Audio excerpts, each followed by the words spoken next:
Here's the new iPad by numbers, 11 and 13 inches. It's available in 4 colors, and it's powered by M3, which makes it 2 times more powerful, all at the same start price of $599.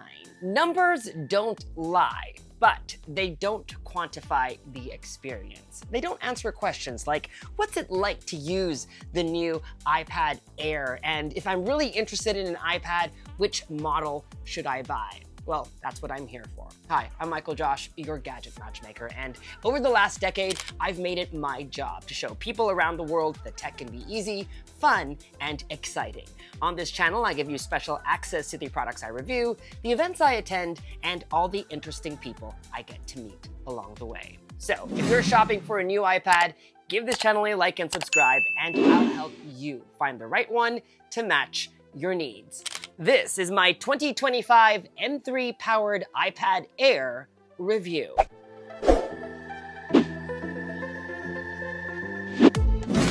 I filmed it, so why not a quick unboxing first? This is the new 2025 M3 powered iPad Air.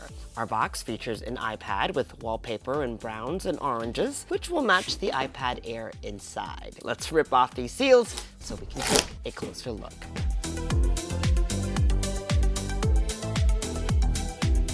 All right, here goes. Who wants a bit of ASMR? My new iPad Air is in Starlight, which is a little bit silver, a little bit gold. I'd say it's a bit more of a metallic champagne. It comes with some paperwork, a braided USB-C cable, and finally, unlike new iPhones, iPads still come with a 20-watt power brick.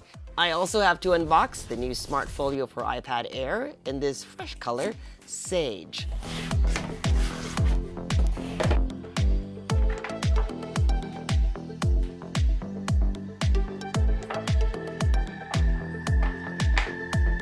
So chic.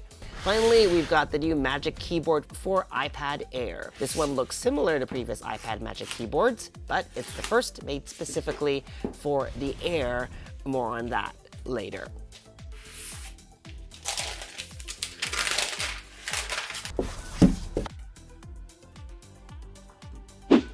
If you're hoping for a matte screen, the new iPad Air unfortunately doesn't come with a nano texture display option, but that's where this video's sponsor, the Paperlike, comes in. It's a matte screen protector designed to mimic the feel of real paper. Using NanoDot's microbead technology, it adds just the right amount of resistance for that natural writing experience. It minimizes refraction and reduces glare, all without any loss of screen clarity. So if you want to mimic that pen on paper experience with your Apple Pencil at just $44.99 for a 2-pack, you can give the Paperlike a try at paperlike.com/gadgetmatch. I'll make sure to put a link in the description box below.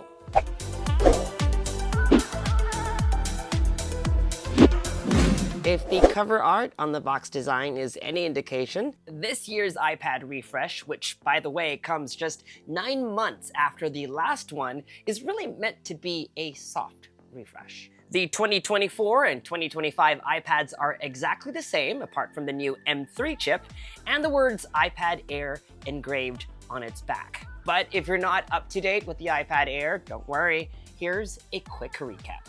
It comes in 2 sizes, the familiar 11 inches, and pretty recently, a larger 13-inch model. Its design is very similar to all other iPads in the lineup, with flat edges and rounded corners, and a frame made from 100% recycled aluminum. It's available in 4 colors: blue, purple, starlight, and space gray. A bit of color, a bit of class. It's got a liquid retina display with an anti-reflective coating, one 12-megapixel wide camera on its back, and here are some camera samples.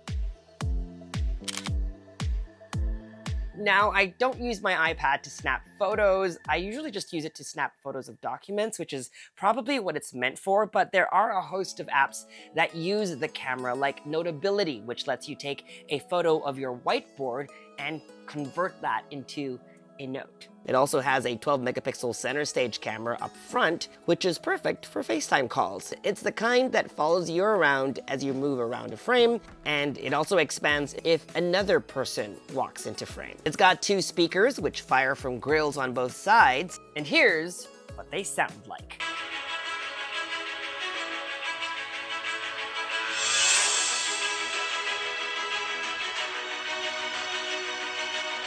You can charge and connect accessories via this USB-C port, and it comes in either a Wi-Fi only model, or for those of you who want connectivity on the go, there's also a Wi-Fi plus cellular model, which you should only pay for if you're willing to pay extra for a cellular plan. For example, I'm on Verizon, and I can pay an extra $10 to add my iPad to my cellular plan. Finally, it's powered by the M3 chip, which we'll dive into next.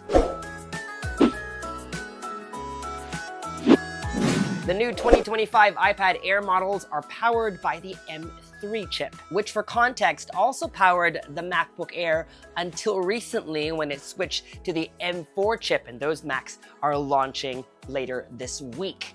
M3 is much more powerful than its predecessors and are meant for Mac computers. So when you think about it, that's a lot of power for a tablet, which is why a lot of folks see this as a potential Mac replacement. The beauty of the iPad, though, is that it runs iPad OS, which, like iOS, is designed for mobile devices with touchscreens. You'll find that there's plenty that you can do on an iPad that you can do on an iPhone, but more importantly, plenty that you can do on an iPad that you can also do on a Mac, just reimagined for a touchscreen device.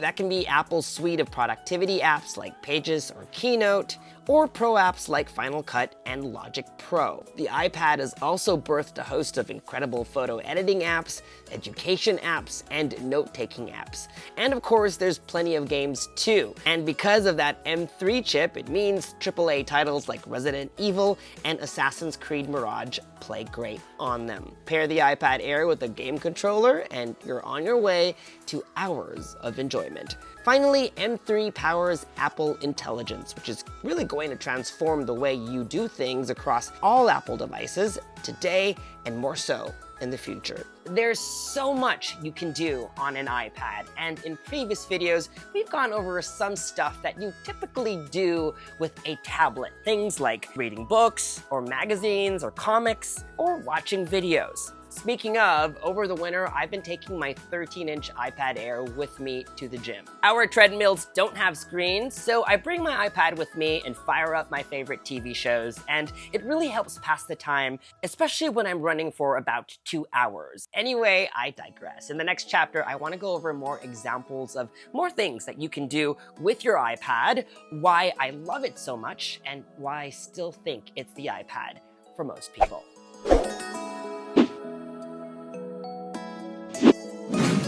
The first app is called Detail, and it's an AI-based editor, perfect for creating those TikTok videos or those podcast-style interviews. You can record straight from the app, and if you're not good at memorizing lines, no worries, it's got a teleprompter built in. The best part is that you can remove silence gaps to make your videos more snappy, all with one tap. It can also automatically add captions, and because the iPad has a touchscreen, you can just tap to move the text anywhere you want. Just like you, I've been doom scrolling on TikTok and Instagram, and I've been watching a lot of videos of people creating these awesome stuff using 3D printers. So I've been thinking maybe I should get into the hobby too. Uniform Sculpt 3D is an app that makes it easy to sculpt your 3D objects. The faster GPU on the M3 chip makes these renders super quick to perform. And in a span of 10 minutes, using the precision of the Apple Pencil, we were able to create this model, which eventually became this 3D printed chess piece. How cool. I've actually already done a full video on Final Cut Pro for iPad. You can watch it up here, but here are some of my highlights. It's designed with touch in mind. One of my favorite features is called live drawing. You can use your pen to draw some text and then animate it, which is so much better if you have great handwriting. You can also do something similar using your iPad on Keynote. Now, with the introduction of Apple Intelligence, you can also use Image Playground to generate illustrations for a little pseudo-animated movie. I actually hope that one day I can use Image Playground to illustrate this children's storybook that I'm working on.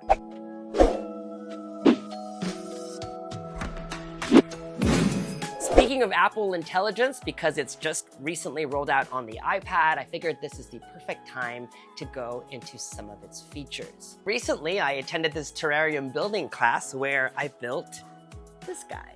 After which, I wanted to put together a care guide, so I fired up writing tools and I had ChatGPT help me draft some care instructions. To make it look professional, I then decided to add an image to my document. I might not be good at sketching or drawing, but all I needed to do was a rough sketch of my terrarium. And then to help AI out, I wrote terrarium right next to it. If you squeeze on your Apple Pencil Pro, it will bring out a toolbar, and notice there's a new tool called Image Wand. With it selected, I can just circle my image, and Apple Intelligence turns my rough sketch into this beautiful illustration. The generated image actually served as inspiration as I decorated my terrarium.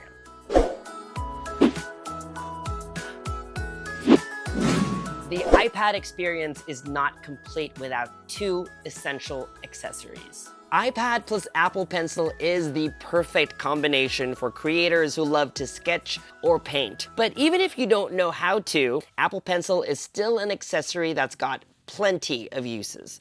I personally love taking notes with it, using a combination of Apple Notes, Notability, and Freeform, which I found is the perfect tool for collaborative mind mapping. I use Freeform for planning videos, organizing my flights, even putting together the GadgetMatch video production schedule with my producer Chai. If you have a Mac, Apple also has something called continuity, so you can hand off a document from your Mac to your iPad, and then use your Apple Pencil to annotate, be it some comments or just your signature. It's such a wonderful tool, and on the iPad Air, just like on the iPad Pro, you'll get Apple Pencil Hover, which lets you get a preview of what your pen or brush tools will look like by just hovering over the screen. iPad Air supports both Apple Pencil USB-C and Apple Pencil Pro.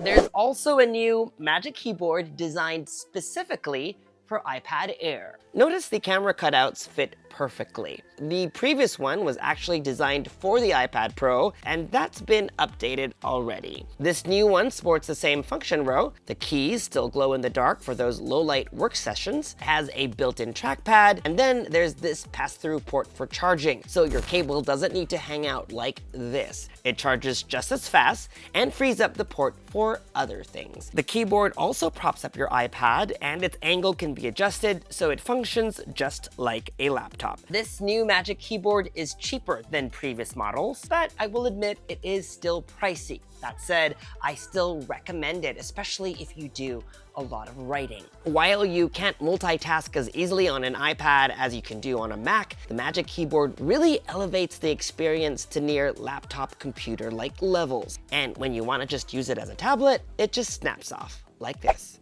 So, which iPad Air is your gadget match? I've said this over the years and I still believe it's true today.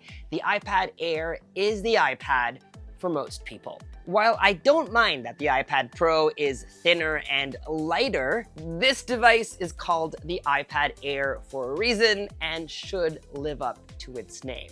That said, in every other respect, this iPad delivers on everything most users will need, and then some. In fact, while I do use an iPad Pro for its faster pen latency, the matte display option, and the fancy metallic Magic Keyboard, I have to admit, it's way more powerful for what I use my iPad for. And for that reason, I'd be more than happy with an iPad Air.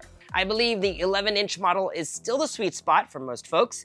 It's the perfect size and weight for being held up with a book, takes up less space in my travel bag, and only seems small because the 13-inch model also exists. In my opinion, it's more than enough for watching movies on the plane, or playing games on the go, or keeping my nephew entertained. Get the larger model if you multitask a lot or work on apps like Freeform or Adobe Photoshop or Final Cut Pro, which can all benefit from that added screen real estate. Or if you game or watch movies a lot, this 13-inch screen is gorgeous. When it comes to tablet computers, there is nothing quite like the iPad. And when it comes to iPads, there's nothing more well-rounded, more worth your money than the iPad Air. It comes with the GadgetMatch seal of approval. And that was our 2025 M3 powered iPad Air review. If you'd like to see more videos like this one, you know the drill, folks. Subscribe to this YouTube channel and hit that bell icon so that you get notified as soon as we upload new videos. And speaking of, I have another video on the MacBook Air coming tomorrow. Follow me on social media for all the behind-the-scenes fun, travel, and fashion. And for news and updates, make GadgetMatch.com your daily habit. Until the next video, I'm MICHAELJOSH. Thanks for dropping by.